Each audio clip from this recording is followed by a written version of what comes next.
Hello, I'm David Chaston with 90 at 9, brought to you by Interest.co.nz. This week, get everything you need to know in 90 seconds at 9 o'clock, with news of some impressive action to protect the tax base in most countries. Firstly, however, there's little data out in the US today, but one survey is worth a mention, the New York Fed's Empire State Manufacturing Survey. This is strongly positive, reaching levels not seen for at least 3 years, with optimism based on accelerating orders and employment growth.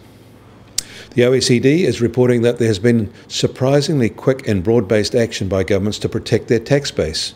Governments have dismantled or are in the process of amending nearly 100 preferential tax regimes as part of the OECD G20 BEPS standards. That's to improve the international tax framework. That is of 100 jurisdictions and 164 preferential tax agreements.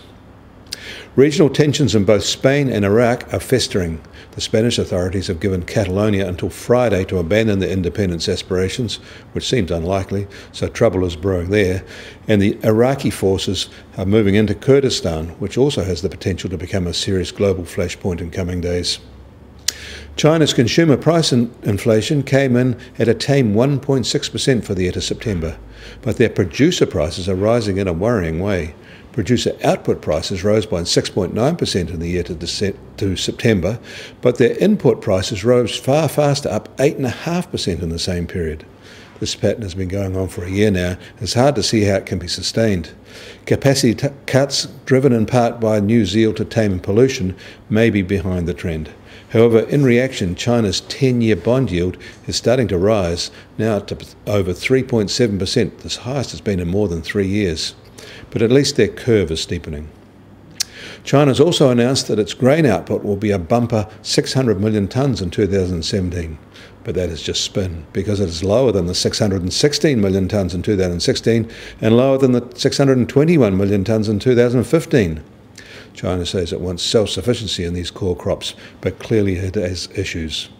Consequently, China will be an increasingly larger buyer in international markets.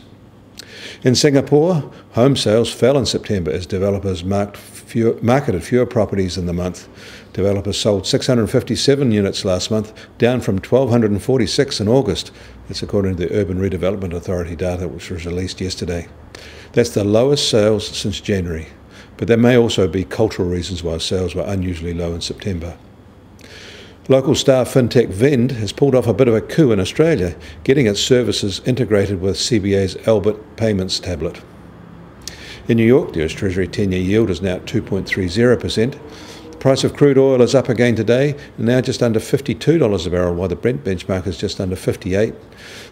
There are reports that China is offering to buy 5% of Saudi Aramco, a move that will give Saudi Arabia more options in its planned float of the world's biggest oil producer on stock markets. It's also a move that India will be watching with some concerns. The price of gold is also a little higher, now at $1,303 an ounce, and the Kiwi dollar will start today pretty much unchanged at 71.8 US cents. On the cross rates, though, we're a little higher at 91.4 Aussie cents, and we're at 60.8 euro cents. The TWI is now at 74.4. I'm David Chaston. That was 90 at 9, brought to you by Interest.co.nz.